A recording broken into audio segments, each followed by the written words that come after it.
بینرانی خۆشەویست ئەم کاتتان باش لە بەرنمەیەکی دیکەی ڕایەڵەوە لە خزمەتتان داین. بینرانی هێژام شەو لەم بەرنمەیەدا سەبارەت بە ڕێفراندۆم لە باشووری کوردستان گفتوگۆ دەکەین. ماوەیە کە ڕێفراندۆم لە ڕۆژەوی گەلەکەماندایە لە باشووری کوردستان ئەمە لە هەمان کاتە لە بەشەکانی دیکەیشدا بووەتە مژاری گفتوگۆکردنی ڕای گشتی گەلی کورد. بەڵام لە باشووری وڵاتدا گەلی کورد بوون بە دوو دەستە. دەستەیەکن کە لە دەوروبەری ڕێفراندۆم و ئەنجامدانی ئەم ڕێفراندۆمە بۆ دامەزراندنی دەوڵەتێک لە باشووری کوردستاندا کۆبوونەتەوە، لە بەرامبەریشدا دەستەیەکی دیکە دەڵێن لەبەر ڕەوشی قەیراناوی باشووری کوردستان ئێستا هەلومەرجی ئەنجامدانی ڕێفراندۆم لە ئارادا نیە. ئەگەر ڕێفراندۆمێکیش پێک بێت ناتوانێت کێشەکانی گەلی کورد لە باشووری کوردستان چارەسەر بکات. ئەمشەو لەم بەرنمەیەدا سەبارەت بەم مژارە بەگشتی وەکو کرۆکی وەکو مژاری سەرەکی و لە هەمان کاتە ڕەوشی سیاسی و پێواژەیە کە گەلی کورد پێدا تێدەپەڕێت هەوڵ دەدەین گفتوگۆ هەڵسەنگاندن بکەین. بۆ گفتوگۆکردنی ئەم مژارە شەو لە ستۆدیۆ میواندارەتی لە دوو میوانی بەڕێز و خۆشەویست دەکەین کە ئەو شەو لە خزمەتیان داین. ئەوانیش بەڕێزان حاتەم منبەری و حامد کۆنەپۆشین کە زۆر بەخێر بێن بەڕێزان زۆر بەخێر بێن. ڕێزار منبەری گفتوگۆکەمان لە ئێوە دەست پێ دەکەم. سەرەتا سەبارەت بەم ڕێفراندۆمە ئەو گفتوگوانەی سەبارەت بە ڕێفراندۆم لە هەتاکو ئێستاکە دەکرێن ئێوە چۆن هەڵدەستەنگێنن؟ هەر وەک ئێوە ئیشارەتان پێ فەرموو لە وەزعیەتی کۆمەلگای سیاسی ئیستای باشووری کوردستان بە دوو ئاراستەی جیاوازدا باسی دیاردەی ڕێفراندۆم دەکەن. ڕێفراندۆم بەگشتی یەکێک لەو شتە باشانەیە کە کۆمەلگایەک ئەتوانێت کێشە سەرەکیە گرنگەکانی پێی چارەسەر بکات. بۆ نمونە لە وڵاتی سوئیسا ڕەنگە لە ساڵێک با هەیە دووسێ ڕێفراندۆم دەکرێت، جاری وایە لە 3-4 ساڵجا ڕێفراندۆمێکی گرنگ لە بەشێکی دنیادا دەکرێت، مەسەلەن بۆ چونە ناو یەکێتی ئوروپای بەشی هەرە زۆری ئەم وڵاتانەوە لە ڕێگەی ڕێفراندۆمەوە خەڵکەکەیان چونەتە ناو ئەم یەکێتیە گرنگەی کە چارەنووسی وڵاتی خۆیان و بەشێک لە دنیا ئەباتە ڕێوە. بۆیە نەفسی ڕێفراندۆم لە لای من دیاردەیەکی بەنرخ و باش و پێشکەوتوانەیە بۆ چارەسەرکردنی کێشەیەک ئەویش پەیوەندی هەبێ بە سربەخۆبوونی بەشێک لە خەڵکی کوردستانەوە. بەڵام ئێمە ئەگەڕوانینە ئەو کۆمەلگا سیاسیەی باشووری کوردستان لایەنێک کە پارتی دموکراتی کوردستان و سەرۆکی پارتی ڕێزدار مەسعود بارزانی ئاڵا هەڵگری ئەم دروشمان کە لە باشووری کوردستاندا ڕێفراندۆم دەکەن و گوایە دوای ڕێفراندۆمەکەش سربەخۆیی باشووری کوردستان ڕادەگەیەنن. ئەمە وەکو دروشمی ڕۆژانەی ئەوانە. لە بەرامبەر ئەمەدا ئێمە نازانین هیچ وەخت بە کۆمەلگایەکی نورماڵ نەپرسراوە لە خەڵک، چونکە لە وڵاتێکدا کە ڕێفراندۆم دەکرێت 5-6 جار لە هەفتەدا لە مانگدا لە خەڵکەکەش ڕاپرسیەکی ئاسایی دەکرێت کە چەند لەسەری ئەم خەڵکە خوازیاری ئەم شتن یا چەند لەسەر بە پێچەوانە دەنگ دەدەن. لە باشوورە ئەمە بووە حاڵەتێک کە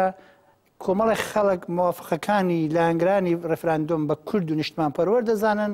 پێچەوانەکەی تا ئاستی وشەیەکی زۆر نەشیاو کە بۆ بوتن لە تەلەڤیزیۆنیش نابێ دەبن و لایەنگرانی مخالفانی ڕێفراندۆمیش جاری وایە زۆر تند لە بەرامبەر ئەمەدا ڕادەوەستن. بەبڕای من خودی نەفسی ئەم کارە زۆر زیانبارە. بەڵام ئاساسی کارەکە ئەوەیە کە ئێمە گوێ بدەینە ئارگومنت و دلیل و بوچوونی هەرکەم لەم لایەنانە کە چۆن باسی ڕێفراندۆم دەکەن کاتەکەی هەلومەرجە جەهانیەکەی هەلومەرجە ناوچەیەکەی و ئەو وەزعیەتەی کە کۆمەلگای باشوور چەنە خۆی ئامادە کردو بۆ ڕێفراندۆم. یەکێک لەو شتانێکە لە باشووری کوردستاندا ئیستا لایەنی مخالف پێداگەی لەسەرەکە لە کارخستنی هەموو ئەو شتانەیە کە لە باشووری کوردستاندا حکومی قانونیان هەیە. یەکی لەوانە پارلمانی کوردستانە و یەکێک لەو لایەنانەی کە هەڵگری ئەم پەرچەمەیە لەباری یاساییەوە بۆ خۆی دۆرانی سەرۆکبوونی لەو هەریمەدا بە پێ قانون تەواو بووە بەشێک لە کۆمەلگا ئەویان وەکو سەرۆک قبوڵ نییە. ئەمە بۆ خۆی دوودانەکاری لەنگی ئەم شتن کە ئەگەر مەجال هەبێ لە درێژەی باسەکەدا دێنە سەری و قسەی زۆر سوپاسان دەکەم. بەڕێز کۆنەپۆشی ئێوە بە هەماشیوە ئەم گفتوگویانەی سەبارەت بە ڕێفراندۆم دەکرێن لە ڕاگەیاندن و میدیاکاندا یان ئەوەی کە ئێوە بەدوادەچوان بۆ کردو چۆن هەڵدەستەنگێنن؟ بەڵێ پێشکی سڵاوەیەوە بۆ گوێگرە بینەرانی خۆشەویست و هاو کاتیش پیرۆزبێ لە فریدۆم تیڤی یەکەم بۆ ئەوەی پەخشی بەناوەکانی لەم ماوەدا دەست پێ کردووە. بەڕێز منبەری لایەنێکی باس کرد، یانە بەتایبەت ڕێفراندۆم بۆ پرسی گەلی کورد لەوانەیە یەکێ لە کەرەسە هەرە گرنگەکان بێ بۆەوە گەلی کورد دەنگی خۆی بۆ پرسە چارەسازەکانی خۆی دەرببڕێ بەڵام هاوکاتیش هەلومەرجەکانی زۆر زۆر گرنگە لە چ هەلومەرجەکە تۆ ئەتێ بە ڕەفراندۆم بکەی ئەمە لێرە پارانتزێتیش کەمەوە دیارە ڕەفراندۆم وەک مافێکی گەل کە لە پرسە چارەسازەکانە مەجالێک ئەڕەخسێ بۆیان دەنگبێت بەڵام بەداخەوە وەکو زۆرێک لە چەمکەکانی تری بۆ بەدەستێنانی ماف لەلایەن دەسەڵاتدارانەوە دزراوە یانە بە تاڵان براوە بە شێوە لە ناوەرۆکی خۆی بەتاڵ کراوە بۆ نمونە کۆماری ئیسلامی کاتی خۆی بە ڕەفراندۆم هاتە حکم و ئیسەیش ئەو هەموو بەڵایە لەسەر کۆمەڵگای ئێرانە دروست کردووە خودی پارەکە ئەردۆغان ئەو هەموو کودتایە لەسەر کۆمەڵێ ڕۆژنامەنووس لەسەر پارلەمان لەسەر حیزبان بە تایبەت لە کوردستان ئەو هەموو کۆمەڵ کوژە دەست پێ کرد بەڵام دوایەوە بە ڕەفراندۆمێک کە بۆ خۆی فەزایەکی دروست کرد و پێی ئەیزانی بە گارانتیا بێ دەنگ دێنێ سوڵتانیزمی لەو وڵاتە دامەزراندووە یانە ئەتوانێت بە شێوازێک ببێ بە پێچەوانەکەی یانە ئەوەی کە ئامانجی گەل بێ و بەدەستێنانی مافێ ببێ بە کەرەسێ بۆ بێدەنگکردنی گەل و مافی ئەوەی لە باشووری کوردستان دەکرێت بەڵێ ئەوەی لە باشووری کوردستان دەکرێت بە لە مشتێت یانە من ئەچمە لای زۆرتر ئەو دەنگانەی کە گومان لەسەر ڕەفراندۆمەکەدان یانە بەسەر ئەوەی کە ڕەفراندۆم مافێکی بێ ئەملاو لای گەلی کوردە گەلی کورد بە لەم 100 ساڵی ڕابردووە بە بەردەوام خەباتی کۆبەوە هەلێک بووی بڕەخسە بۆ دەنگی خۆی بدەوە و چارەنووسی خۆی دیاری بکە بەڵام هاوکات لەم هەلومەرجە لە ناکاوە کە باسی ڕەفرام هاتە بەرەو لە کاتێکدا کە پارلەمان داخراوە لە کاتێکا کۆمەلگای باشووری کوردستان لە قەیرانێکی زۆر جدی هەم سیاسیە هەم ئابووریدایە و کۆمەڵە کێشەی یەکجا زۆر بۆ نمونە ئیسەیشی لەگەل بە ئێمە زوونی زەرد و سەوزمان هەیە ئیسەی پارلەمانتا لە دێگەڵەوە دیپۆرتەکرێت و بۆ سلێمانی نایهێڵرێت بچێتە هەولێر لە حاڵێک ئێمە لەشکرێکی هاوبەشی نیشتیمانیمان لە باشووری کوردستانانی ئیسە دوو هێزی کە دابش بۆ بەسەر یەکێتی و پارتیدا هەمانە ئەنە قەسەوە ئەو کۆڵەکانە کە ئەکرێتەوە وڵاتی لەسەردا مەزرێنی و دواتر بۆ گشتپرسی بڕۆیتە گەل چارەنووسی خۆی دیاریکە و لەسەر ئەو کۆڵەکانە تۆ چارەنووسی خۆی دیاری یا دەوڵەتی خۆیدا مەزرێنی بەداخەوە ئەوانە نابینرێ هەوڵەکانی جدی بۆ بنیادنانی کۆمەڵگایەکی بەهێز لەسەر پێی خۆی ڕابێسەوە گەل متمانەی پێکە ئەوە نابینرێ لە ناکاو ئەم بەحسات و بەر دیارە زۆر لایانی بەتایبەت ئەوانەی کە ئیستا پێیان وابێ ئەو هەلەنە ڕەخساوە یا ئەم پرسی ڕەفراندۆم بۆ ئامانجێکی تر بەکاردەهێنرێت ئەوژێکی لەو پرسانە ئەوەیە بۆ نمونە یەتە ئاراوە ئەڵێن ئەوە وردە نزیکە بینە بە هەڵبژاردننی پارلەمانی باشووری کوردستان وعدەکەی تەواو بێ دیسانەوە بەسەرەوە 4 ساڵ سۆرۆکایەت بە شێوازێکی نایاسایی بێ و پشت بە یاسایك ببەسرێ سۆرۆکایەتی پارتی دموکراتی کوردستان بەرز مەسعود بەرزانی درێژ کراوەتەوە و ئەو پرسە دیسانیەتە ئاراوە چی بکرێ بۆ پرسی سەرۆکایەتی هەرێمی کوردستان لە پڕە ئەم پرسە هاتوتە ئاراوە بۆ گوومکردنی ئەگینا ئەو پرسیارە یەتە پێشەوە ئەگەر باشە ئەمە زۆر گرینگە و گرێدراوی چارەنووسی خەڵکی باشووری کوردستانە خۆکرێ هەرسێ هەڵبژاردنەکە بەیەکۆ بکرێ هەم هەڵبژاردننی پارلەمان هەم هەڵبژاردننی سەرۆکایەتی هەم هەڵبژاردننی ئەوەی کە بە گەل پرسیار بکرێکە گەل لەم کەشوهەوا چیە بێ شتێکی تر بە بڕایمە زۆر گرنگە ئەویژەوەیە کە ئێمە بەشێک لە شوێنێکمانەیە کە پێڵێن ناوچە دابراوەکان لە 2004 ڕژیمی ناوەند ڕووخاوە یا بڵێن سەدام حوسێن ڕووخاوە تا ڕادێکی زۆر کورد لەوێ باڵا دەستە باشە بۆ ڕەفراندۆمێک نەکرا هەتا ئیسا و پرسیارەتە بۆ ڕەفراندۆمێک نەکرا بۆ نمونە گەلی کورد لەو ناوچە دابڕان بە تایبەت کەرکووک بهێنرێتەوە سەر هەرێمی کوردستان بخرێتە واری جێبەجێ بۆ نمونە ئەکرامان لەباری یانە لە ڕێگەی ڕەفراندۆمەوە تۆ بتوانی چۆنەڵی یانە ئەعتبارێکی نێودەوڵەتی ببەخشی بەوەی کە کەرکووک بەشەکە لەو ناومادەی 140 کرد لە مادەی 140دا بە ڕوونی ئاماژە بەوە کراوە کە لە دوای سەرژمێری دانیشتوانی ناوچە دابڕێنراوەکان ڕێفراندۆم بکرێ بۆ ئەوەی کە بگەڕێنەوە سەر هەرێمی باشووری وڵات یان نەگەڕێنەوە. ڕێزان منبەری دەکەم بۆ خزمەی جەنابتان سەبارەت بەو دوو کێشەیە کە ئێوە ئاماژەتان پێکرد، یەکێکەوەی کە سەرۆکایەتی هەرێم و دوومەنیش ئەو قەیرانە سیاسی کە لە باشووری کوردستان دەدای هەڵبەم رو دەتوانێت قەیرانی دیکەش پێیزەوە کە بێکمان ئەو قەیرانە ئابووری کێسە لە باشووری کوردستانی کێشەیەکی سەرەکی جددی گەلە یانە گەل بەڕاستی بەدەستیەوە دەناڵێنێت. لە پاڵەمەدا ئەم پرسی ڕێفراندۆمە دەقاودەق لە وەختێکدا کەوتە ڕۆژەفەوە کە دۆسیەی پەیوەندیە یا ئەو پەیمان نامە نەوتیەکانی نێوان حکوومەتی هەرێمی باشووری کوردستان لەگەڵ رووسیا و تورکیا یەک دوو ڕۆژێک بوو کەوتوو بە ڕۆژەفەوە بەجددی و لە میدیاکانە گفتوگۆی دەسەر دەکرات و خواستنێک یا ویستێک بۆ ئەوەی کە ئەم گرێبەستانە ڕوون بکەینەوە بۆ گەل دەرکەوتوو بۆ ڕۆژەفەوە. ئەگەر ئەمیشی پێوەی زیافە بکەین ئەو دوو مژارێک کە لە کۆتاییدا ئەو خۆتان ئاماژەتان پێکرد چۆن هەڵیدەسەنگێنن؟ بڕوانە هیچ شتێک لە باشووری کوردستان چارەسەر نەکراوە، یعنی نە کێشەی ئابووری، نە کێشەی سیاسی، نە کێشەی سەربازی، هەر سێکیان کە لە حاڵەتی چارەسەر نەبوون ئەتوانێت کۆمەڵگاکە لێکە هەڵوەشێنێ. باشووری کوردستان بە دوای ڕوخانی وەکو کاک حامدی شاری پێکرد سەدام حوسەینە بەتایبەتی ئەو کاتەش کە داعش هاتووەتە ئەو ناوچانە کە هێزی پێشمەرگە ئۆتۆماتیکی دەستی بەسەری تقریبان تەواوی ناوچەکانە کە بە قۆڵی خوان کێشەی لەسەر بوو گرتووە، مەجای ئەوە هەبوو کۆمەڵگای باشوور بە تەواو معنا هەموو ئەڵلقەکانی لێ گرێ بداتەوە، هێزی پێشمەرگەی بکە بە هێزێکی نیشتیمانی، ئەکۆنۆمیەکی باشی سربەخۆ لە ڕێگەی فرۆشتنی ئەو ئیمکاناتەوە کە لە باشوورە لە ژێر دەستی کورددا هەیە. نەفتی کەرکووک گەورەترین سەرچاوەیە بۆ بەخێوکردنی 4 بەرابەر جەمعیەتی باشووری کوردستان و ئەش فرۆشرێ. هەموو ئەم کارانە مەجای ئەوەی تێدا بوو، بەڵام چونکە تەمایلێک نییە بۆ ئەوەی کە سیستمێک دامەزرێ و ئەم سیستمە ئەوڵەن خەمخۆری ڕۆژانەی خەڵک بێ، دووهەم بەرپرس بێ لە بەرامبەر داهاتووی ئەم کۆمەڵگایەدا لە حەقیقەتدا ئەمە لەلایەن ڕێبەرایەتی پارتی دموکراتی کوردستان و یەکەتی نیشتیمانیەوە کە بڕیاردەری ڕاستەخۆی ئەم کۆمەڵگایان خەنکێنراوە، سەرچاوەکانی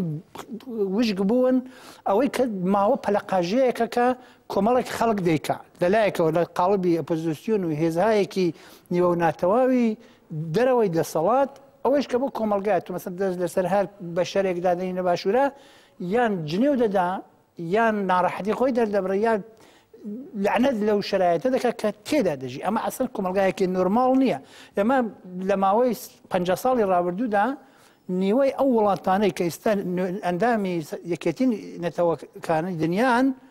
نەتەوە یەکگرتوەکانیان سربەخۆ نەبوون. بەشێک لەوانەی ئەمریکای لاتین، بەشێک لەوانەی کە لە سۆڤێتی پێشوو بوون، بەشێک لەمانەی کە لە ئەوروپای ڕۆژهەڵات بوون، ئەمانە لەم 40 ساڵەی دواییدا سربەخۆ بوون. ئێمەگە پەروەندەی هەرکام لەمانە ئەخوێنینەوە ئەم وڵاتانە بە 3 کاناڵدا چوون بۆ سربەخۆ. یەکێکی مەسەڵەن ملهوڕێک پاڵی پێوە ناوە، جوابی هیچ کەسی نەداوەتەوە، ئامانجی سەربەستکردنی وڵاتەکە بووە. دوایە کە سەربەست وڵات سەربەست بووە، سیستم بە قۆناغێکدا تێپەڕیوە و بلاخرە بەس گەیشتوێتەوە ئەو شوێنەی کە ئێستا ئەندامێنێتەوە یەکگرتووانە. یا ئەوەی کە هەڵبژاردنێک کراوە، پارلمانێک بووە بۆ نمونە وڵاتی ئیسرائیل، ئەسەن وەکو ئەوەیە کە هەر تیکەیەکی لە شوێنێکەوە بینی پۆسیلێک لە لای یەک دابنی بیکەی بە وڵاتێک، بەڵام هیچ کام لە مناڵەکانی داوید بن-گوریان یا خزمەکانی نەبوونە دەسەڵاتداری وڵاتی ئیسرائیل. هەر کام لەم نەفرانە حتا ئەوان لە ناو سیستمی ئیسرائیلدا بیری ئەوان کردێتەوە کە دەسەڵاتداران لە بەشە جیاجیەکانی دنیاوە هاتوونەتە ئیسرائیل نەقشیان هەبێت لە ئێدارەکردنی ئەم وڵاتە. لە باشووری کوردستاندا ئێمە ئەمەمان بە شێوەی ئەشایری هاتوین دابش کردو بەسەر کۆمەڵێک بنەماڵەدا. وەختێک ئێمە چاو لەم وەزعیەتە دەکەین بەڵێ تەواوی ئەم گرفتانە هەر کامیان ئەگەر دڵسۆزانە بۆی بڕوانین وەکو ئاگری ژێرکایەکەن لەنجامی ئەو خەسەنگاندەکان ئێوەدا پرسێکی وا لای مگەڵا دەبێت بۆچی دەخرێتە ڕۆژەوە ئەم ڕێفراندۆمە لە ڕەوشێکی کاوساوی بۆ شێوە کە ئێوە تاریفی دەکەن پێناس. من حەز دەکەم جارێکی دیکە پێ لەسەر ئەمەدا بگرمەوە ئەگەر یەک گوندی کوردستان یەک گوند فقط 100 نەفەری مردم تێدا بێت و 10 کیلومتر خاکی هەبێ هەڵبژاردن بکرێ بۆ سەربەخۆی ئەو گوندە، من شخصەن دەنگ دەست بەر دەکەمەوە بۆ بەڵێ بۆی کە ئەو گوندە لەژێر دەستی داگیرکەرانی کوردستانە دەربێ. بەحسەکەی من ئەمە نییە کە خودی هەڵبژاردن و ڕێفراندۆم و سەربەخۆی بۆ ماژێر پرسێ، بەڵام ئەساسی کارەکە ئەمەیە، یان تۆ ئینسان کافیە تو وەختێک لە کۆمەلگایەکدا دەسەڵاتداری تۆ بێت لە خەڵکی ئەو کۆمەلگایە بپرسی ئەم کۆمەلگای چۆن چاو لەم بڕیارەی تۆ دەکەن. من پێم وایە ئەگەر ئەم حیزبانەی لە باشووری کوردستاندا دەسەڵاتیان هەیە لەبەر تەماع و لەبەر ترز نەبێ هیچ کام لەمانە توانای ئەویان نییە دێک بە هەڵبژاردن ئێدارە بکەن بۆ داپۆشینی ئەم شکستانەیان لە بەرامبەر کاری 25 ساڵەی کەڵەکە بووی شکستیانە لە سەریەکان هەر جارێک بە شوێنی فرمێکە ئاگەڕن هەریسە بۆ نمونە مەسەلەن دەوڵەتێک کە نیوەی وەزیرەکانی دەرکردووە مەجلسی داخستووە بێ ئیجازە هیچ کەس ئەچێ قەراردادی ملیاردی 20 ساڵە 50 ساڵە لەگەڵ وڵاتێکی ترا ئەبەس جواوی هیچ کەس ناداتەوە خۆی ئەمە نیشانەیەوەیە کە بەهانەیەکی پێویستە بۆ سەرپۆشدانان لەسەر ئەم معاملانەی کە خۆی دەیکا ئەمەش ڕەنگە بەهانەیەکی زۆر زۆر باش بێ بۆ داپۆشینی ئەم معاملاتی کە ئەوان خەریکن دەیکا بەڕێز کۆنەپۆشی ئەم پرسیارەش بە هەمان بە شێوەیەکی دیکە لە ئێوە دەپرسمەوە ئەویش ئەوەیە کە بە شێوەیەک لە شێوەکان باس لەوە دەکرێت کە پارتی دیموکراتی کوردستان بۆ خۆ دزینەوە لە ئەو تۆمەتانەی کە ڕوبەڕووی دەبێتەوە بە تایبەتی ئەو دۆسیەی گەندەڵیانەوە ڕۆژە قیرانەوەی باشووری کوردستان و لە هەمان کاتدا بۆ سێبەرخستنە سەر ڕۆژەوی سیاسی گەلی کورد لە بەشەکانی دیکە و بە تایبەتی لە ڕۆژاوای کوردستان و پێشکەوتنانی کە لەوێ دێتە ئاراوە ڕێفراندۆمی وەکو ڕۆژەوێکی سنی خسوەتە ڕۆژەوی گەلی کوردستانەوە ئێوە ئەمە چەندە ڕاستە بینن یان چۆنی هەڵدەستنگرن بۆچی خراوەتە دیارە پارتی دموکراتی کوردستان یەکێتیش بە شێوازێک کە بە شوێن زۆرێک لەسەر بە شوێن پارتی دموکراتە ئاچێت لەم قەیرانانەدا بە قەولی فارسانە کەژدار و مەریز ئالەمە بەڵام دیارە زۆر جار لەم مانەوڕانیانە داوە پارتی دموکراتی کوردستان بۆ ئەوە ڕۆژەفەکان بگۆڕێ بە شێوازێکی تر و دواتر لەوانەیە یەکێ لە لەگدانەوەکانیانەوە بەڵێ ئێمە ویسمان ڕەفراندۆمی کۆمەڵە لایەن نیانیش ئەگەر ئەمە سەر نەگری یانە بیکە بە ماڵ بەسەر لایەنی ترەوە بێ ئەوەی کە بەڵام پرسیارەکە لێرەدا ئەگەر چونکە ڕەفراندۆم هیچ پرسیارێکی نییە ڕەفراندۆم کەرەسەیەکی یەکجار زۆر گرینگە کورد نابێ بیدۆڕێنێ یانە کورد ئەبێ زۆر بە حەساسیەت و نزیک پرسێک بێ کە ئەتوانێت چارنووسی ئەو بەباری زۆر زۆر خراپدا و بەباری زۆر زۆر باشدا ببڕێتەوە بۆیە ئەگەر ئەوان بە وەکو یاری نزیک بن بە پرسی ڕەفراندۆم بە بڕای من هەڵەیەکی یەکجا زۆر گەورەیە و یاریەکی یەکجا زۆر قیزۆن و ناشینە بەرامبەر بە چارەنووس و گەلێکە کردە جاهی بۆیە ئەڵەم هیوادارم ئەو بەشانێ نەبێت لەوانەیە ئەوان وا بیرکەنەوە کە قەیرانێک هاتوتە لە ئارادایە لە ناوچەکە و پیان وایە لەو قەیرانە کە لەگەڵ بەغدایشە تا ڕادەیەکی زۆر تایسەنیان توانیەوە لە زۆر پرسدا ڕێبکەون باشووری کوردستان یەکجا زۆر لە قەیرانێکی جدیدایە قەیرانی بەتایبەتەکان دەبیر نەچێت مەریوان وریاخانە نووسەر و مامۆستای زانکۆ لە بابەتێک کە سەبارەت بەم ژارە بڵاوی کردبوو ڕایگەیاندە بوو بە زمانی کوردی باس لە ڕێفراندۆم و سەربەخۆی دامەزانی دەوڵەتی کوردی دەکرێت نێو خۆدا بەڵام بە زمانی بیانی بانگەشەوە دەکرێت کە نا ئەمە تەنیا بۆ پرسینی ڕایە و بۆ ئەوە نییە کە باشووری کوردستان لە عێراق جیا بکرێتەوە یعنی بەو شێوە ئیماژێکی بەو شێوەیەژی هەیە ئەو نوێنەری پارتی دموکراتی کوردستان یان نوێنەری هەرێم لە ئەمریکا کە لە سەر بە پارتی دموکراتی کوردستانە باز لەوەیە کە ئەڵێ ڕەفراندۆم یا گشتپرسی لە باشووری کوردستان بۆ ئەوەیە کە ئێمە گفتگۆی پێ بکەین لەگەڵ دەوڵەتی ناوەیە لەگەڵ بەغدا ئەوە هوشار زیێباریش کە یەکێ لەو کەسانە کە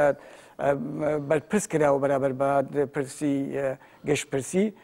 بڵێن پرۆسەی گشتپرسی ئەویش بۆ خۆی وایە توێتی ئێمە مەبەستمان لە گشتپرسی جیابوونەوە نییە ئەیش کرێ خۆ ئەمە وابێ زۆر وڵاتی ترا بووە گشتپرسیە کراوە بەڵام مەبەستەوە نەبوو کە بڵێ یا بڵێن نەگەشتوە نەتیجەکەی بۆی جیابوونیەک دروستکە لەانە لە زۆرێک وڵاتانی جانە گشتپرسی کراوە بەڵام دواتر بە شێوازێکی تر ئەنجامەکەی دەرکەوتووە بەڵام قسەی تێدانیە یانە ئەوەی کە زۆرێک لەلایەنەکانە ئەڵێن کە گومانی لەسەردایە بۆیە کە ئەگەر بۆ نمونە پارتی دموکراتی کوردستان و یەکێتی نیشتیمانی کوردستان ڕازگۆ بن لەسەر پرسی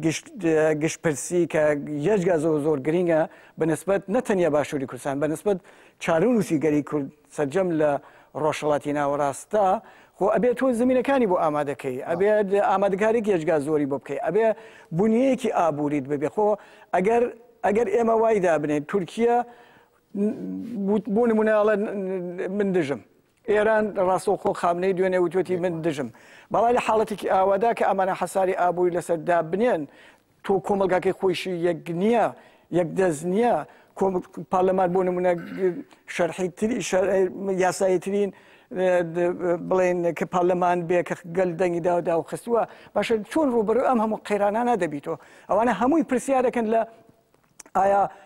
سەرۆکی پارتی دموکراتی کوردستان ئەمانە نازانێ ئەم هەڕەشانە نازانێ ئەم هەموو گورگەی دەوروبەری باشووری کوردستان سەرجەم کوردستان نازانێ بەڵام پرسیار لەویشە دیسانێتە بەرەوە ئەگەر مافی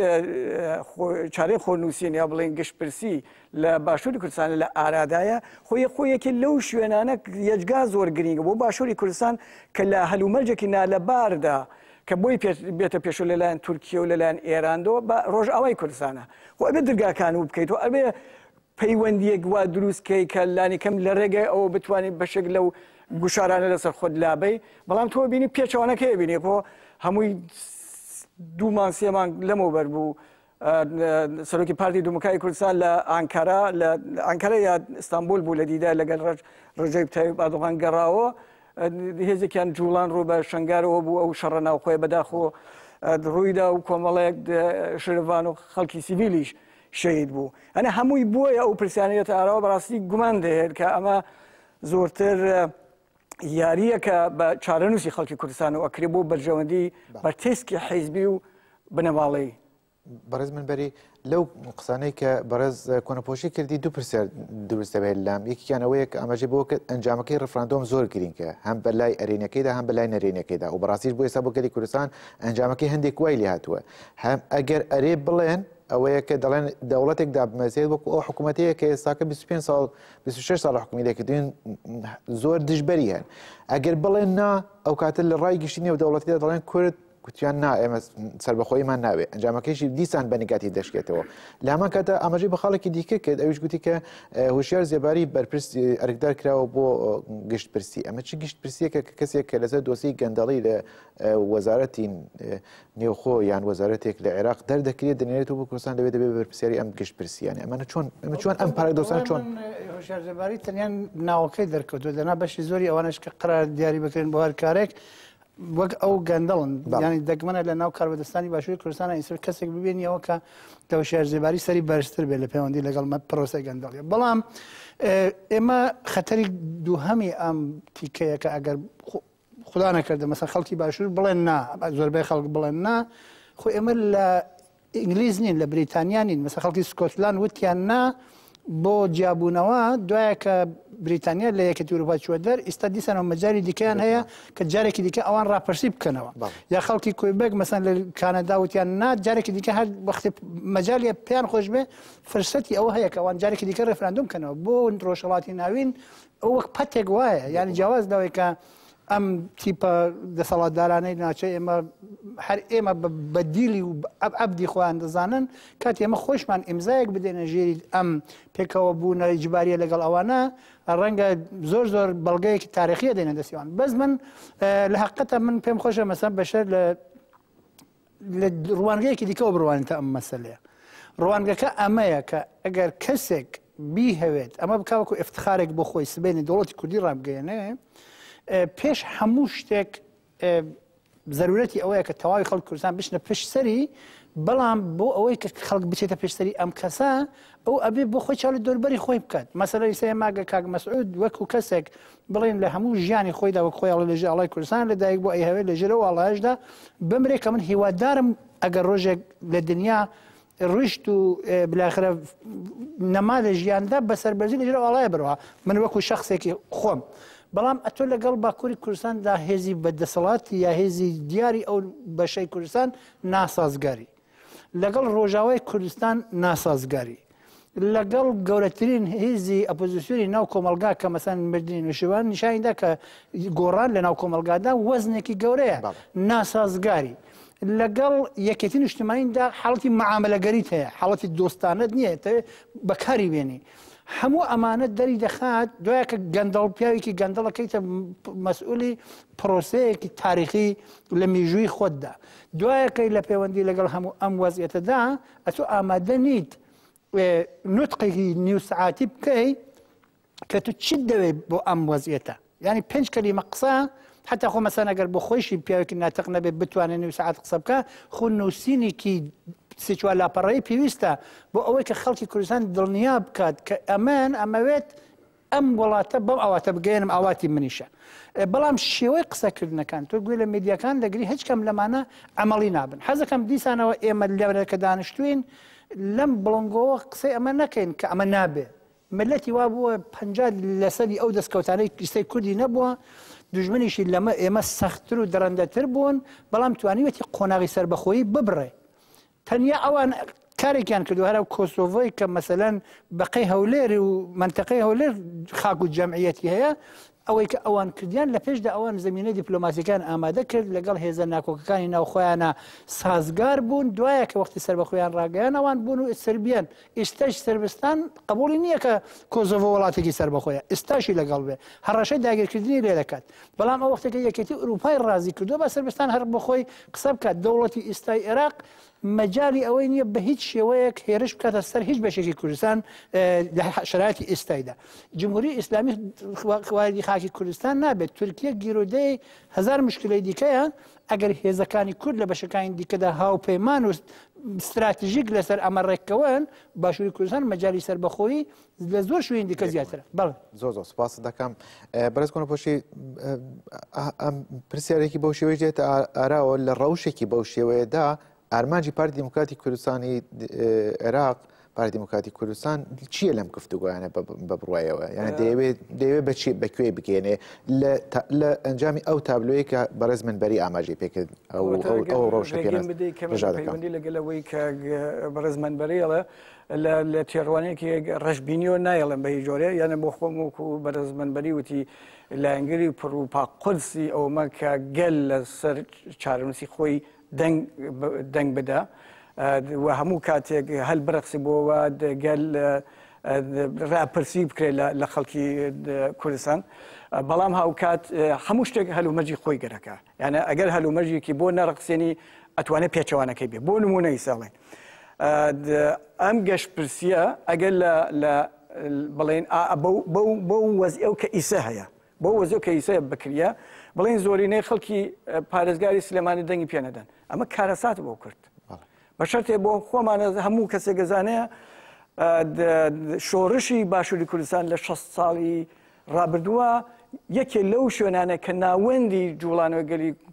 باشووری کوردستان بووە پارێزگای سلێمانی بووە. بۆ نمونە لەم گشتپرسیە کەرکووک شایەتێکی سەربازی بۆ پێتەژەوە بەشداری نەکات. زاتەن بەشداری ناکات چونکە وێ ناکرێتەوە. ئەگە بەشداری نەکات دەخۆمە بە تۆ بە ڕەسمی دەنگت داوە بەوەی کە کەرکووک بەشێک نییە لە هەرێمی کوردستان. قەسمەوەیە کە ریسکی هێچگازی وەڕای، یانە ئەگەر تۆ ئەم هەمووی ئەم کۆسپانە وەلا نەنێیت ریسکی هێچگاز وەرە و لەلایەکی تریشەوە تۆ ئابوورێکی هێچگار داڕووخاوت هەیە. هەموو شیرازەی ئابووری باشووری کوردستانی سپاردووە بە بەشێکی زۆری بە تورکیا ئەو بەشەکەی سیری بە ئێرانە. باشە ئەمانە ئەگەر بە جددی دژی بن کە معلومیشە دژین، یانە بە هەموو شێوە خامنەی دوێنێ بە شێوەیەکی ئاشکرا ڕێگەیان کە ئەوان دژی تەنان ئەو کەسانە کە ئەم گفتوگویانە دەخەنە ڕۆژەڤۆ نەک تەنیا دژی نەفسی مەسەلەکان. بەلەوە من جواب بەم پرسیارە پێم خۆشە لەم ئەمەی نییە بەحسەکەی لەسەر گشتپرسی دیارە من لایەنگری ئەومە گفتوگویەکی زۆری لەگرێ و ڕێگە بدرێت بە هەموو کەسێک هەم مخالف هەم موافق یا ئەو ئارگومنت بێنە بۆەوە نەتیجەیەکی باشی لێ دەرچێ. بۆ نمونەیەکی لەو کەسانەی کە بەرپرس یەکێ لە دەستگا ڕاگەاندەکان یەکێتی نیشتمانی کوردستانە، بەڵام زۆر جار شتە نووسێ بۆ مەدیاکانی نزیک بە پارتی دیموکراتی کوردستان وەکو ڕوودا و ئارگومنتی هاوردۆ کە ئێران دژی ڕفراندۆم نییە لە باشووری کوردستان، دژی سەربەخۆی لە باشووری کوردستانە. ئەیوت 25 ساڵە باشووری کوردستان کەمەربەنێکی ئەمنیەتی بۆ ئێران دروست کردووە، کۆمەڵە و دیموکراتی بردوێتە هەولێ کۆیە و زەرگوێز دایناون جا هەر بۆ بۆنەوە ئەمە ئارگومنتێکە کە ئێران دژایەتی ناکەنە.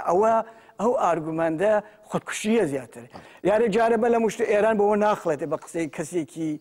ڕۆژنامەنووسێکی بەو شێوازە. ئێران وە تورکیا 2 دەسەڵاتن 500 ساڵە گەلان نەچەوسێنە، گەلان بێمافەکەن لە بەتایبە گەلی کورد. بۆیە ئەو تێڕوانی نەهەڵەیە و هە تورکیش هەروایە،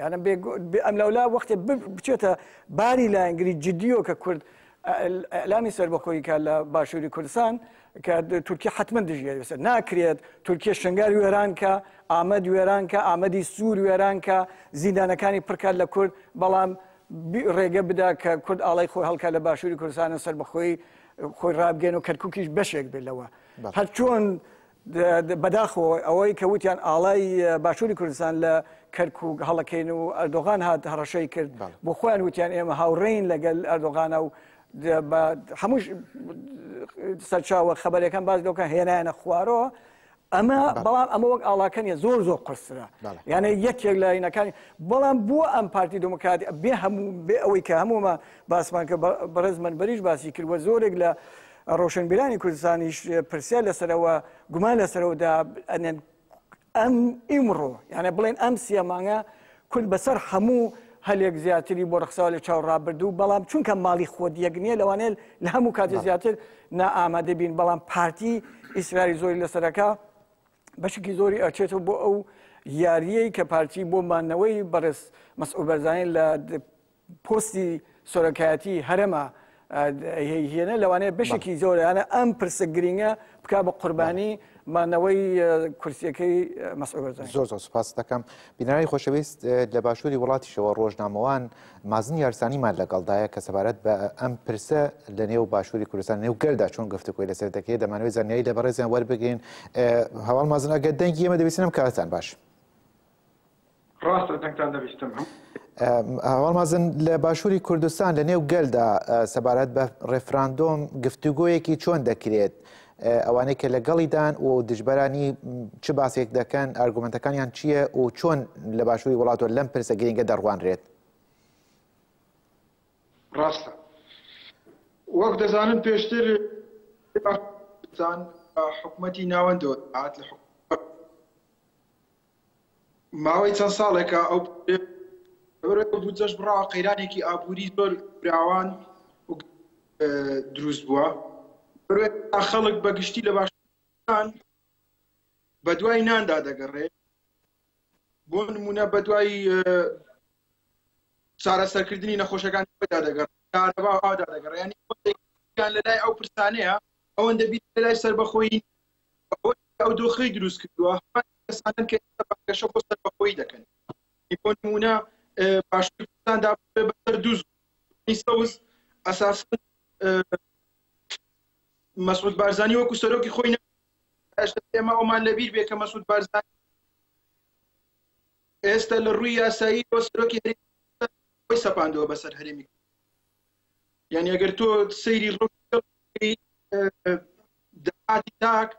زۆر بووەتەوە لە کاتی خۆیدا نادرێ بە نادرێ گونیوە تەنها بۆ تکایەکانی خۆیان. بەڕێز یارسانی داوای لێبوردن دەکەم گفتوگۆکانتان دەبڕم دەنگ کەمێک دەپچڕێت پشان دەگاتە لای ئێمە هەواڵانی مە لە ڕێژی هەوڵ دەدەن دەنگەکەی چاکەن کاتی دەنگەکە چاک بکەن دەگەڕێنەوە بۆ خزمەتی جنابتان بەتایبەتی ئەوەی کە لە باشووری وڵاتان و کۆمەلگادا چۆن باسی ئەم مژارە دەکەن گرینگە کە بزانین هەتا ئەو کاتە دەنگەکە چارەسەر دەکەن دوایی دەگەڕێنەوە بۆ لاتان بەڕێز یارسانی. بەڕێز کۆنەپۆشی لە ئێستادا ئێوە ئەمەشتان بەوە کرد بۆ نمونە ئەوەی کە ئەگەر وەکو گەل ئێمە لە بەشەکانی دیکەی کوردستاندا سیاستێکی یەکگرتومان هەبووە پێگەی گەلی کورد لەم ڕێفراندۆمەدا تەنانەت بۆ بەشێکی بچووکی باشووری کوردستانیش بکرێت زۆر بەهێزێ دەبوو بەڵام لە ئێستادا کە ئەمانە نییە ئێمە وەکو گەل چ بکەین دەتوانین چی بکەین لە ڕەوشێکی بەو شێوەیەدا کە ئێستاکەم ڕێفراندۆمە خراوەتە ڕۆژەوە و باسی لەسەر دەکرێت یعنی بەرەوکوێ دەڕوات بڕوایەوە چۆن دەبێت؟ شرایەتێکی وەک ئیشارەمان پێکرد شرایەتێک نییە کە ئینسان بە وشەیەک وەک دڵی ئەخوازێ بێڵێت مەسئولیەتێکی گەورەی ئەوێت کە لەم پەیوەندیەدا هەر لایەنێک هەڵویست بگرێت تا شوێنەی کە ئێستا بۆ هێز و لایەنە سیاسیەکان ئەگەڕێتەوە بە بڕای من هەموو بە مەسئولیەتەوە ڕوانە ئەم شرایەتە حتا مەسەلەن ئەگەر سەر بزوتنەوەی گۆڕان چاوی دەکەی یا هێزەکانی دیکە وەزیەتەکە وا ئەبینن کە ئەگەر مەسەلەن بەلایەکدا ئەم شرایەتە بکەوێ ڕەنگە جارێکی دیکە بە ئاسانی پێچەوانی ئەوەی لێ نەیەتەوە کە مەسەلەن دڵخوازی هەر لایەنەکە باشووری کوردستان دەبێت بەر لە هەموو کارێک فاصلەیەک هەیە چەند مانگێک هەیە بەر لە هەموو کارێک ئەبێ متمانە بۆ خەڵک بگێڕدرێتەوە یعنی ئەو خەڵکە حاڵی بێ بزانێ دوای ڕێفراندۆم ئێمە تووشی ئێمە لە باشوورە خاترەی تاڵمان لە ڕێبەران هەیە. ئەمان لە تەمەنی ئێمەدا باشووری کوردستان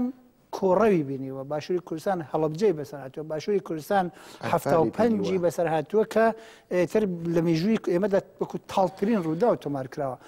ڕێبەرانێک کە ئێستا ژیانی ڕۆژانیان لەگەڵ خەڵکات دابەژناکان، سەرەوەت و سامانی وڵات لەگەڵ خەڵکات دابەژناکان، بە احتماڵی یەکجار زۆر بەدبەختیەکانی دوای ڕێفراندۆمیش ئەگەر بێت و بکەوێتە بەر پەلامارەکە بکەوێتە بەر هجوومی ئەو دژمنانەی کە لە بەرامبەر باشووری کوردستان دەخاوەنی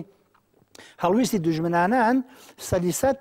خەڵک ئیتمانی ئەوەی نییە کە ئەم ڕێبەرانە ئەو کات سینی خۆیان ئەدەنە بەر ئەم وەزعیەتە و باشووری کوردستان دەپارێزن. ئێمە شارێکی بە ناوی کۆبانیمان هەیە کە تەواوی ئەم شارە وێران بوو، بەڵام چونکە بەرپرسانی شاید 15-20 کەسی زیاتر نەبوون، بەرپرسانی دەرەجە یەکی ئەم شارە لەگەڵ خەڵکەکەدا بوون،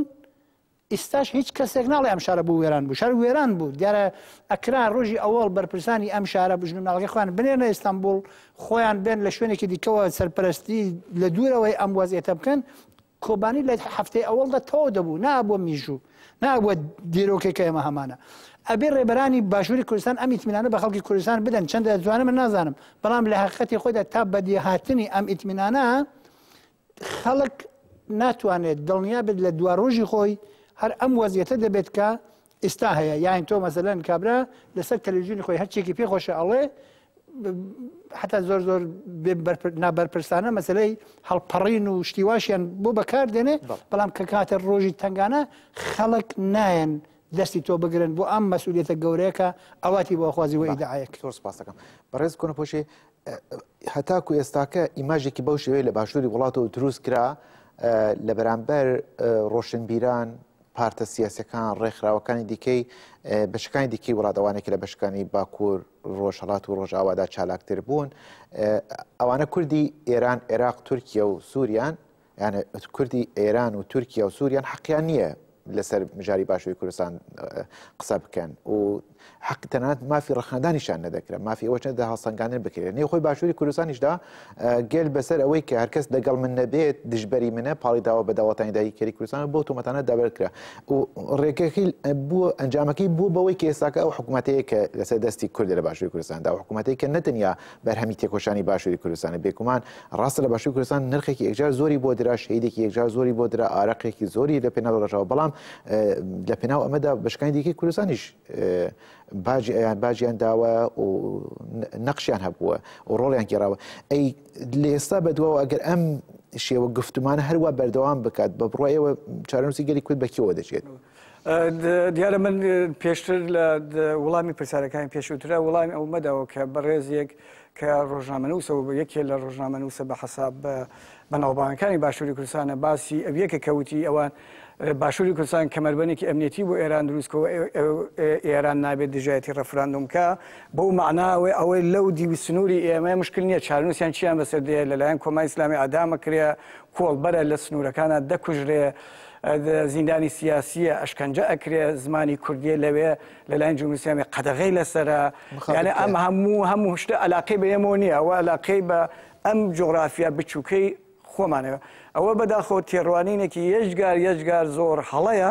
کە پیان وابێ کە داگیرکەرانی کوردستان زۆر بە ئاسان دێڵێن کورد لە سلێمانی و هەولێر و دەهۆکە هەموو دەسەڵات یا کەرکووک دەسەڵاتیان هەبێ،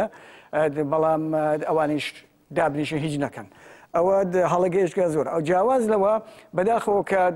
لەوانە بەشێکمان چوینەوە سەردانی باشووری کوردستانمان کە ئەچینەوێ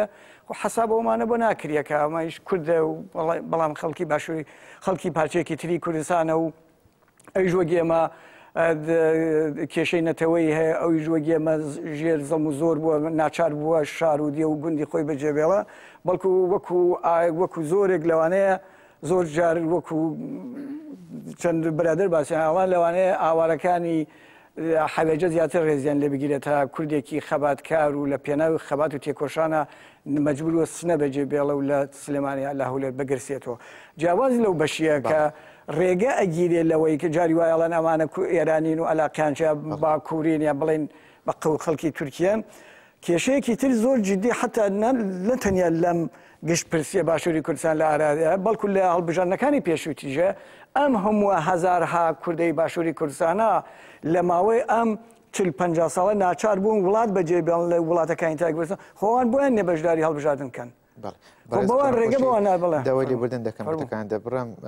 هەوڵان ئاماژە دەکەن دەنگی ڕۆژنامەوان مازنی هەرسانی چاکردو دەگەڕێم بۆ خزمەتی جەنابتان گوتەکانتان لەبیر نەچێتەوە هەواڵ مازن دەگەڕێم بۆ خزمەتی جەنابتان داوای لێبوردن دەکەم لە بەرەو کێشە تێکنیکی هاتە ئاراوە دەنگەکە باش نەدەبیسترا ئێستا ئێمە لە خزمەتتان داین دەنگی شەقامی کوردستان سەبارەت بە ڕێفراندۆم بە هەردوو لایەنەکەیە چۆنە فەرموون لە خزمەتتان داین دەکەم فەرموون لە باشووری کوردستان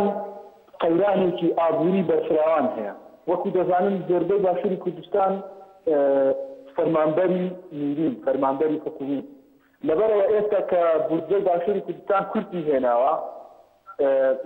لە کاتێکدا بڵێن ئێستا باشووری کوردستان ڕۆژ بە ڕۆژ قەرزەکانی زیاتر دەبێت پارە قەرز دەکات نەوەک بتوانێت بودجەی خۆی دابین بکات و لە هەمان کاتدا موچەی فەرمانبەرەکان بدا لەبەرەوە ئێستا جێل لە ناو دۆ خێزدایە کە ناتوانێت ژانێکی ئاسایی بژیت جێل دەیەوێت ئەو ژیانی ئاساییە بگەڕێنێتەوە دوای ئەوە هەوڵی پرسێک بدا کە لە دەرەوەی شتە ئەساسیەکانی ژیانن بۆ نمونە ئاو و خۆراک و هەوا و شوێن تەجێبوون و مەسەلەی تر یعنی ئێستا گەر تۆ تەماشا بکەی سەرەتا کە بڵێن پارتە دەسەڵاتدارەکان ئەو کاتەکە گۆڕان و ئیسلامی لەگەڵ پارتیەکێتی لە دەسەڵاتدا بوون بانگەشەی مەسەلەی سەربەخۆبوونی فرۆشتنی نەوتیان کرد لەلایەن هەرێمی باشووری کوردستانەوە ئەو کاتە تەنانەت گۆڕانیش پشتگیری ئەو پرۆسەیە کرد بەڵام دوای بینیمان ئەنجام دەرەنجامی ئەو پرۆسەیە لەسەر باشووری کوردستان چی بوو یعنی لەبەر ئەوە ئێستا هەر شتێک کە پاشگیری سەربەخۆیی پێوە بێ یان بۆنی سەربەخۆیی لێ بێ گەلی باشووری کوردستان بەتەواوی جاڵتەی پێدێ لە کاتێکدا ئەو کەسانەی کە سودمەندن لە دەسەڵاتی باشووری کوردستان لە حزب دەسەڵاتدارەکان لە هەردوو حزب یەکێتی پارتی نەخێر ئەوان بۆ هەر شتێک کە یەکێتی پارتی بانگەشەی بۆ دەکەن ئەوان پشتی دەگرن ینی مەسەلە ئەوە نییە شتەکە لەلای ئەوان شتێکی پرینسپ بێ و شتێکی مەبدەئی بێ لە مەوادەیاندا بێ یان شتێکە مەسەلەی خەباتی تێکۆشاندا بێ داعش ئێمە گەلی باشووری کوردستان ئاگادارە کە کۆمەڵێک دیکەی سەربازی تورکیا لە ناو باشووری کوردستاندا هەن یعنی ئەگەر کەسێک بانگەشەی سەربەخۆیی بکە پێویستە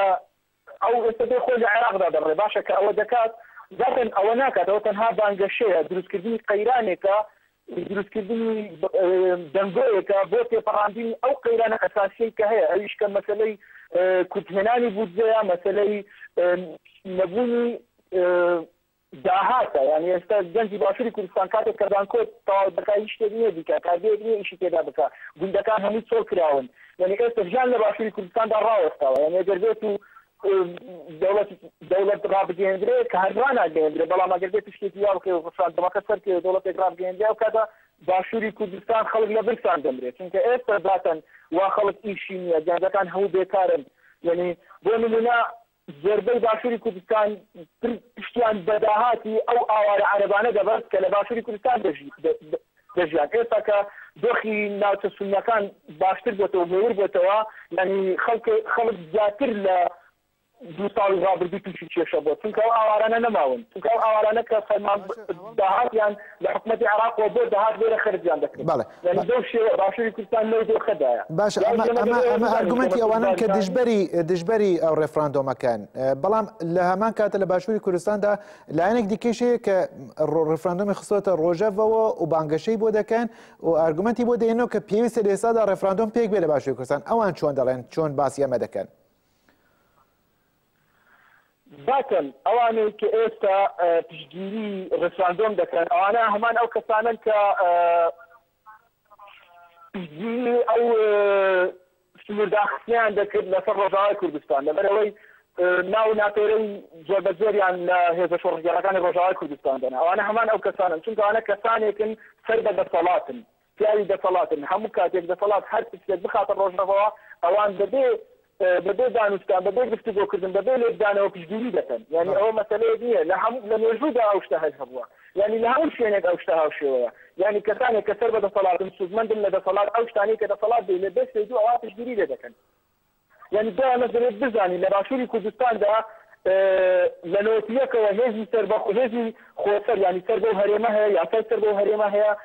ئیدارەی ئەو هەرێمە هەیە ینی ئەو سەربەخۆیی کە هەیە باش بەکار نهێنراوە یعنی دەتوانین وەکو دەوڵەتێکی ناڕەسمی بڵێ دەوڵەتە چونکە هەموو شتێکی خۆی هەیە کەسێک لە بەغداوە ناتوانێت ڕاستە خۆ بێتە ناو کوردستان پێویستە لە سنوورەکانی کوردستانەوە مۆڵەتێکی فەرمی وەرگرین دەتوانێت بێتە ناو باشووری کوردستان ینی باشووری کوردستان لە ئەرزی واقعدا بەشێک نیە لە عێراق تەنها لە سەرێرەکەدا بەشێکە لە عێراق. باشە هەوڵ مەزن بکو دوایین پرسیار خوێندکارێکی کۆلیجی پزیشکی زانکۆی سلێمانی مازن یارستانی و ڕۆژنامەوانێک تۆ ئەم ڕێفراندۆمە چۆن دەبینی گفتوگۆکان سەبارەت بەم ڕێفراندۆمە چۆن دەبینی؟ ڕاستە وەکو دەزانن قەیرانێکی دیگیر لە ڕۆژهەڵاتی ناوەڕاست هەیە یعنی گەلان کەسانی هۆشیار هەموو لە بیری چارەسەرکردن لەو قەیرانەدان چونکە ڕۆژانە بە سەدان ژن و منداڵ دەکوژێن ڕۆژانە خوێنی سەدان کەس دەرجێ لەبەر ئەوە بۆ چارەسەرکردنی ئەو قەیرانانە ناتوانین با دروستکردنی قەیرانی تر ئەو قەیرانانە تێپەڕین دەوڵەت نەتەوە لە ڕۆژهەڵاتی ناوەڕاستدا قەیرانە دەوڵەت نەتەوە هۆکاری ئەوەیە کە ئەو هەموو جەنگە ماڵوێرانکەرە لە ڕۆژهەڵاتی ناوەڕاستدا هەیە دەوڵەت نەتەوە مۆدێلی ئیمپریالیزمە بۆ ڕۆژهەڵاتی ناوەڕاستدا لەبەر ئەوە دروستکردنەوەی مۆدێل نمونەیەکی تریان نەوەیەکی ڕەسەمی دەوڵەت نەتەوە لە ڕۆژهەڵاتی ناوەڕاستدا کێشەکان زیاتر دەکات بۆ نمونە لە کۆمەلگای عێراقدا ئێستاکە بەیانی دەوڵەت نەتەوەیەک دروست بکرێت یعنی کێشەکان زیاتر دەبن قوڵتر دەبن گەڵی عەرەب زیاتر لە بەرامبەر باشووری کوردستان یان گەلی کورد ڕق هەڵدەگرێت کین هەڵدەگرێت یعنی ئێمە دەبێنە دەست بۆ ئەوەی شەڕی ماڵوێرانتر دروست بکرێن ئەو شەڕانە هیچ کات لە بەرژەوەندی کۆمەلگادا نین یعنی ئێستا ئەوەی کە پێویستە من وەکو خۆم وەکو خوێندکارێکی زانکۆی پزیشکی وەکو ڕۆژنامەوانێک ئەوەی کە بە مۆدێلی دەگرم ئەوەشی کە پێم وایە چارەسەریە ئەو مۆدێلەیە کە لە ڕۆژاوای کوردستاندا هەیە لەوێتێکەوە ژانێکی جەوهەری لە نێوان گەلاندا هەیە و بە هیچ شێوەیەکیش مەسەلەی دەوڵەتبازی و دەوڵەت نەتەوەیی لە ئارادا نیە لە کاتێکدا خۆستەری و ژانێکی شکۆمەندانە لە ئارادا هەیە بەڵام لە باشووری کوردستاندا لە کاتێکدا هەرێممان هەیە سنووری خۆمان هەیە ئەوەی خۆشمان سیستەمی خۆشمان هەیە بەڵام شکۆ نییە یعنی بە هیچ شێوەیە ژانێکی شەرەفمەندانە لە ئارادا نییە یعنی یاسایەکی یەکسان بۆ هەمووان نییە دوایش من یەکش دەمێ بڵێم ئەویش ئەوەیە کە مەسعود بارزانی لە ڕووی یاساییەوە شەرعیەتی نییە لەبەر ئەوەی ماوەی حکومڕانیەکەی کۆدایەتی هاتووە لای ئێستا مەسعود بارزانی یعنی فەرمیترین دەستگای دیموکراسی لە باشووری کوردستاندا پەک خستووە ئێستاش دێ باسی پرۆسەیەک دەکات کە دیموکراسیەتی ڕاستەوخۆیە ئەوە شتێکە ینی زۆر سپاس دەکەم مازنی یارستانی زۆر سپاس دەکەم کە دەمێ ئەوەش بڵێم مەسعود بارزانی دەتوانێت لە کۆبوونەوەیەکی عەشایرانە باس لە دەوڵەت بکات لە ڕێی پرۆسەیەکی دیموکراسی زۆر سپاس دەکەم ڕۆژنامەوان و خوێندکاری کۆلیژی پزیشکی زانکۆی سلێمانی مازنی یارستانی کە لە باشووری وڵاتەوە لەگەڵماندا بووی زۆر سپاس دەکەم بەڕێز من بەڕێز کۆنەپۆشی تکا دەکەم گوتەکانی ئەوەم بڕێ بوو فەرمونون ڕژا دەکەم فەرمونون کمی کاتیش بێ مەبەستمەوە بوو بەداخەوە لە باشووری کوردستان زۆر جار هەڵبژاردنەکە بە شێوازەکە بەشێک لە کوردی باشووری کوردستانی بێ بەشەکە بۆ نمونە لە هەڵبژاردننی پارلەمانی عێراقدا کوردی دەرەوەی وڵات ئەتوانێت بەژێ بەڵام لە هەڵبژاردننی پارلەمانی باشووری کوردستاندا کوردی دەرەوەی وڵات بێبەشە کردیانە ئەمە نەوە ئەفرت و فێڵێکە کە هەر لە ئەوڵەوە بە شێوازێت داڕێژرا و لە هەڵبژاردنەکان لە باشووری کوردستانە کراوە بەڵام ئەوەی کە گرێدرای پارچەکانی تری کوردستان بێ دیارە پرسی ڕەفراندۆم پرسێکی چارەنووسازە پرسێکی زۆر گرنگی سەرجەم کووردە هەر دەستکەوتیەک لە باشووری کوردستان بێ ئەملالا کاریگەری نە لەسەر مەهاباد بەڵکو لەسەر کوردی قوچانیشدانێ لەسەر ئێمیشدانێ کە لە دەرەوەی وڵاتین لەسەر هەموو شوێنەکانی تری کوردستان پێچەوانەکەیشی هەر زیانێک لەو بابەتۆ بەسەر هەمومان ئەشکێتەوە جا بۆیەک ئەگەر لایەنێک یا کەسایەک باز لەوەکەن کە ئەمە گرێدراوی پاشەکانی تر نییە و وابێ بێدەنگی لەکەن من پێم وابێ لە هەڵەیەکی زۆر جیدی باش زۆر سپاس دەکەم بەڕێز من بەری هەڵبەت من دیسانش ئەو خاڵێکی ئێوە ئاماژەتان پێکرد لەگەڵ سەربەخۆین و سەربەخۆبوونی گوندێکی کوردستاندان من لێرەدا لەم تریبن و دیسان باسی ئەوە دەکەم ئامانجی ئە بەرنامە نەدژایەتیکردنی ڕێفراندۆم و سەربەخۆبوونی باشووری کوردستانە و نە ئەوەیە کە بڵێن ببێت یانە بێ بەس گفتوگۆی دەکەن لێرەدا و لە هەمان کاتدا ئەو بڕیاری کە گەری کوردستان دەیتا جێگای ڕێزێت و ڕێز لەو بڕیارە دەکەین بەڵام هەلومەرجەکەی ئەمە گفتوگۆ دەکەین لە هەلومەرجێکی و باس لە هەلومەرجێکیش دەکەین مەبەستم ئەم پێشەکی بۆ ئەو بەڕاستی تابلۆیەکی ڕەش لە باشووری کوردستان تابلۆیەکی زۆر دڵخۆشکەر نییە لە ڕەوشێکی بۆ شێوەدا ئێمە وەکو گەل دەبێت چی بکەین ئەرکی پارتە سیاسیەکان بەشکەندێکی وڵاتی بۆچوونی شخصی خۆم وت یعنی وەکو کەسێک کە من بۆ خۆم مەسەن لەو پەیوەندیدا بچوونم هەبێت بچوونەکەم ئەوەیە کە بۆ گوندی کوردستانی سەربەخۆی بە باشتر ئەزانم تامانەوە لە چوارچەوەی ئەو دەوڵەتانە کە هەر کامیان ئەگەر ددانیان هەبێت چاوی ئەمە دەردێن زاتن بێگومان هەموو مرۆڤێکی کورد و ڕێخستە سیاسەکانی کورد ئەومان پێ دەڵێ بەڵام گەل لە پەیوەندی لەگەڵ ئەو وەزیەتەدا بڕوانە یانی من وتم تۆ لە شرایەتێکدا خەڵکی گیرودەی کۆمەڵێک مەسائلەن بۆ حیزبێک گەورەترین سەرمایە نە ئەو پۆڵانەیەکە لە بانکە هەیەی نە ئەو چەکانەیە کە بەدەست هێزەکەیەوەتی بۆ حیزب ئەگەر حیزب بێ بەدەستهێنانی ئاعتمادە لەناو خەڵکەکەیدا خەڵک لە بەرامبەر ئەمەدا کاری خۆیان دەکەن تۆ هیچ کارت بەوە نەبێ مەسەلەن لە فەرەنسا کە دایکی هەموو دیموکراسی دنیاە خەڵک وەختێک دییان ئەو حیزبە لیاقەتی ئەوەی نییە ئاعتمادی پێنەماوە فڕێدەتە ناوی زبڵدانی میژۆ حیزبی سوسیالیستی فەرەنسا یەکێک لە معتەبەرترین ئەحزابی چەپی دنیاە لە سەردەمی پێش ئینقلابی ئۆکتۆبری شەوە هەتا ئێستاوە چوو نەیتوانی بێتە ناو دەسەڵاتێکەوە کە مەسەن بۆ خۆی پادشای بوو حیزبی دەسەڕاستیەکەیان حیزبی کۆماری هەمان شێوە خەڵک ئەگەر مەجای هەبێت لە باشووری کوردستاندا بەڕاستی پێویستی بەوە نییە مەسەن کەسێک ببێتە مامۆستایان و بڵند چی دەکەیت خەڵک ئەوەندەی تێگەیشتن و شعور هەیە کە دەزانێت کام حیزب لە بەرژەوەندی ئەو کار دەکات بەڵام نەخشی حیزبیش ئەوەیە کە ئێستا ئێمە نازانم چەندی فەرسەد هەبێ لە داهاتوویەکی نزیکدا ڕۆژهەڵاتی ناوەڕاست بەرەو مەسیر دەڕوە ئێمە ئەگەر ناشیانە بجۆڵینەوە بەم مێتۆدە بجۆڵینەوە کە تا ئێستا کردومانە ینی ئەقلی عەشایری بیرین لە مەیدانی دیپلۆماسیەکی مۆدێڕنی پێچیدەدا بەکاری بێنین داهاتوویەکی ڕەش لەبەرا بۆ خۆمان دوایی بۆ ئەو کۆمەلگایە کە ئیدعای ڕاهبەری دەکەین تۆمار دەکەین بە هەموو لایەکمانەوە بە هەموو حیزب و شەخص و ڕووناکبیر و سیاسەتمەدار و کاربەدەستمانەوە ئەگەر بین بە خۆماندا بچینەوە کافیە 3 مانگ ئێمە دروست عملکەین 3 مانگ دروست عملکەین یەکەمین کارێک کە ئەوەیە پەیوەندیەکی گەرم لە بینی ڕۆژاوای کوردستان و باشوورە دروست بێت بینی ئەم هەموو دوژمنانە دەوروبەری کوردی باشوور بن ڕۆژاوا ناتوانێت دوژمن بێ ڕۆژاوا خەریکە سنوورەکانی ئەگەینتە مەرزی ئوردون ڕۆژاوا لە داهاتوویەکی نەدووردا مەرزی منبەژ ئەگەێنێتە ئەفرین ئەم مەسیرە بەم شکڵەدا بچێت ئەو کات ڕۆژاوا مەجالێکی گەورەیە بۆ ئەوەی کە باشووری کوردستان لەسەر پێخۆی ڕاوەست بەڕێز کۆنەپۆشی ئێوە هەمان پرسیش لەوە دەکەم ئێمە چی بکەین هەڵبەت لە بەرچاوگرتنی ئەو هەڵدانانش کە کۆنگرێتەوەی کوردستان جارێکی دیکە بۆ بژاندەوەی یەکێتی نەتەوەی و ڕاوێژی نەتەوەی هەڵبەت ئەم جارە ڕاوێژی نەتەوەی ڕۆژەوە ئەوە چەندە گرنگ دەبین بەڵام پێم خۆشە جارە پێش جارێکی تاییدی تاکید کردێتەوە کە من بۆ خۆم یەکێ لەو کەسانە لە ئەنگری ڕەفراندومم بەڵام شرایەتی بۆ بڕخسیە بۆ نمونە کۆنکرێتر بڵم سەربەخۆی کوردستانی دەنگی بۆ بدە بەڵێ سەرجەم پاچەکانی تری کوردستان ئەو ڕۆ باشووری کوردستان بەڵام ئەبێ شرایەتی بۆی بڕخسێنی یەکی لەو شرایەتانە بۆی بڕخسێنی ئەوەیە پارلەمان کارە بێتەوە چکە ئیستا ناوەندێک کە شەرعیەتی هەیە گەل دەنگی پێداوە و هێشتا ئەتباری ماوە پارلەمانی کوردستان نوێنەرانی هەموو حیزبەکان پارتی دموکراتیش بۆ خۆشی لەوێ کورسی هەیە کارم بۆ 38 کورسیە چۆن بەدەستیاسی وەشتی هەیە ئەنە پارلەمانی کوردستان بێ هیچ شەرتێک کەوێتەوە کار و یەکێک بسپێرە بە پارلەمانی کوردستان ئەم پرسە گرنگە دوو ئەوەیە کە بەجددی کارکێ بۆ ئەوەی یەکخستنەوەی هێزی چەکدار سەرجەم لە باشووری کوردستان چ وەک هێزی پێشمەگە چ وەک پۆلیس هەموو بەشەکانی تری سنوورێ بەناو دێگەڵەن نەمێنێت ولا بنرێت بۆ خەڵکی ئەعتبار پیاکە و پرسیەکی زۆر جدیش ئەوی زۆر گرنگە ئەوان زۆر جدیەشە کارکەن لەسەرەوە ئەو عەرەبانە و ئەو تورکمەنانە و ئەو کلیانیانە نازم نەتەوەی تر لە کەرکووک و لەو ناوچەدا بڕاوانە هەن ئەبێ لەگەلەوانە گفتگۆ بکرێت ئەبێ ئەوان بە شێوازە ڕازی کرێن لەم پرسە خۆن سەردەمیەوە نەماوە تۆ ئەوانە دەرکەیت یانە لە کۆمەلگای نێودەوڵەتی بە هیچ جۆرێ لە کوردی قبوڵ ناکە کورد ئەوەی کە بەرز منبەریش وتی هەلی کۆسۆڤۆی نییە کۆسۆڤ هەمووی ناتۆ لە پشتی بوو ئێمە یەشتا ناتۆ بەڕسمی بە شێوازە وایان ئەڵەن ڕای بگرن بەڵام کورد ئەگە ماڵی خۆی یەک بخا ئەعتبارێکی زیاتر نێودەوڵەتی دروستەکە و خەڵکی بە گەرم و گۆڕیش چ بە هەر پێشاتێ بێتە پێشۆ پارێزگاری لێکە بۆیە هەمووی ئەم شرایەتانە ئەبێ بە شێوازێکی دموکراتیک هەل بەرەخسە بۆ گەل و هەموو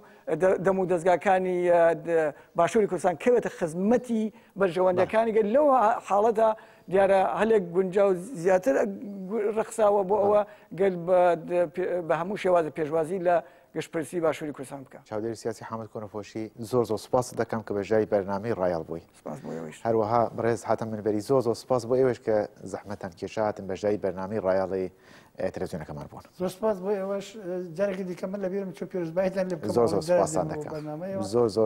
زۆر سپاسان دەکەم. بینەرانی خۆشەویست بەم شێوەیە دەگەینە کۆتایی بەرنامەی ئەم هەفتەی ڕایەڵیش هەتا لە بەرنامەیەکی دیکە دەگەینەوە خزمەتتان شەو شەوگارتان خۆش ماڵتانەوە سەرکەوتن.